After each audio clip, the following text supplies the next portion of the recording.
Eric Scheidler here, Executive Director of the Pro-Life Action League, and I'm here to introduce you to the League's newest staff member, my niece, Hope Miller. Hope and I share the strange background of having both grown up inside the pro-life movement. I'm a second-generation pro-life activist. Hope's a third-generation pro-life activist. My first pro-life activity was back in 1972 when I was just 6 years old. But Hope, you've been involved even earlier time in your life. Yeah, I mean, I grew up in the pro-life movement. I don't remember a time where I wasn't fighting against abortion. That's right. It sounds like your first protest, you may have even been in a stroller. Yeah, Mom says I went to the Chicago March for Life in a stroller. My first pro-life event was also downtown Chicago. It was a rally to prevent the law of Illinois changing in 1972 before Roe v. Wade even was handed down. That's when Grandpa was handed a flyer that fired him up about the abortion issue, and it became personal, and ultimately he founded the Pro-Life Action League. We've had so many different staff over the years, and we're delighted to have Hope with us. Hope's going to be working on a whole host of different projects.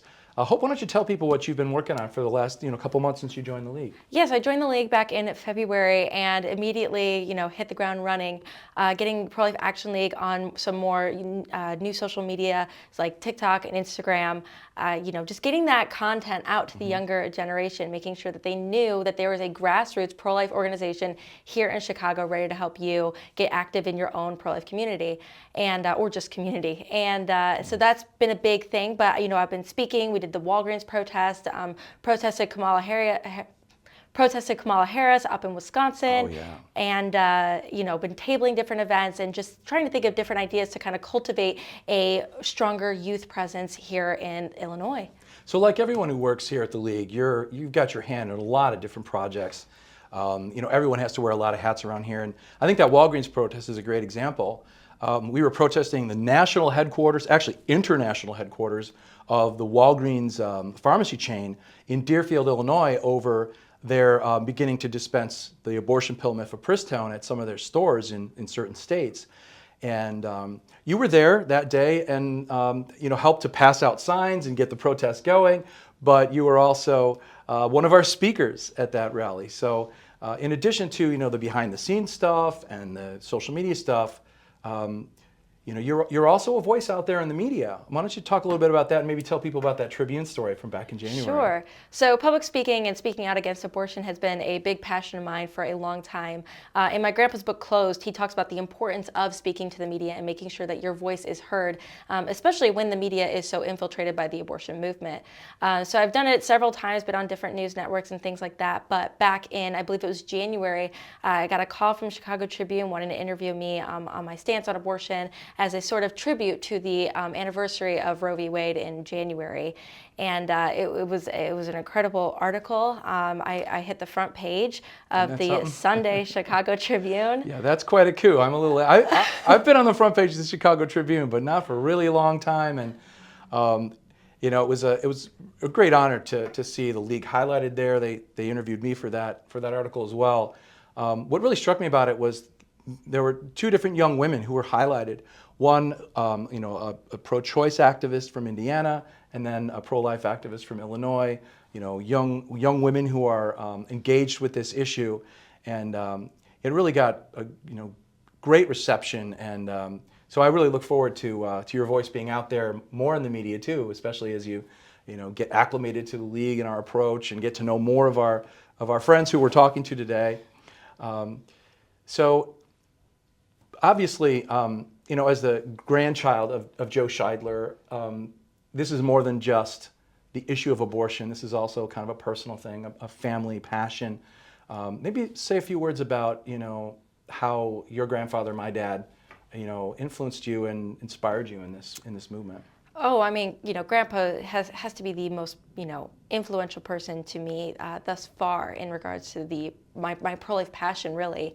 It kind of started out, I was going to protests. It was a day, honestly, that I look forward to just hanging out with my cousins, typically, his daughters, and, that's all that it really was for a long time. Until something sort of just started to click, and I started to realize the gravity of abortion, and I started having all these questions, and my grandpa was the person I turned to for a lot of them. And so he really had his hand on my shoulder the entire time I was learning about the pro-life movement, the abortion industry, and the history of the abortion industry, which I think is so important. And he was there for my first sort of outreach day. I was at the Thompson Center in downtown Chicago. And we were handing out pamphlets, and I had a debate with about a 30-year-old gentleman, I want to say. And that debate really solidified my beliefs for me, because as a 13-year-old girl, I was challenged by a 30-year-old man, and I stood my ground and I didn't back down. And I knew after that moment I'd be fighting abortion for the rest of my life in some capacity. Well, it strikes me that you and Joe Scheidler, my dad, your grandfather, have a couple things in common there. One is that you had this moment where you became super passionate and just began to study and seek out information and have a desire to share that. That was his first passion. When he was handed that first flyer, he went home and started researching everything, and he just couldn't learn enough about the issue and was just filled with a desire to share with people. But another thing is that, like him, you've worked in several different capacities. You've got your own pro-life ministry, Simply Pro-Life, and you've worked for some other pro-life groups. You've interned with a few other groups. You've got some experience. Tell us a little bit about your experience, not just with the Pro-Life Action League as a kid, but as you've sort of come into your own and forged your own path. Oh my goodness, yeah. I got this passion for the pro-life movement, and I didn't know where I was needed in the pro-life movement. I didn't know what niche I was really going to be kind of focusing on. And so I knew I wanted to speak out against it, so I started kind of public speaking. And I knew I also wanted to lead young people in the pro-life movement. So I became the president of the Crusaders for Life. Oh, the guys with the life balloons? Yeah, people will all the know yellow. From the March for Life, and yeah. Mm-hmm. I was president of the Volo Crusaders for Life at St. Peter's in Volo. And so public speaking with the Crusaders, and and then I met Abby Johnson, and she offered me an internship with her organization, and then there were none. And that summer was just incredible.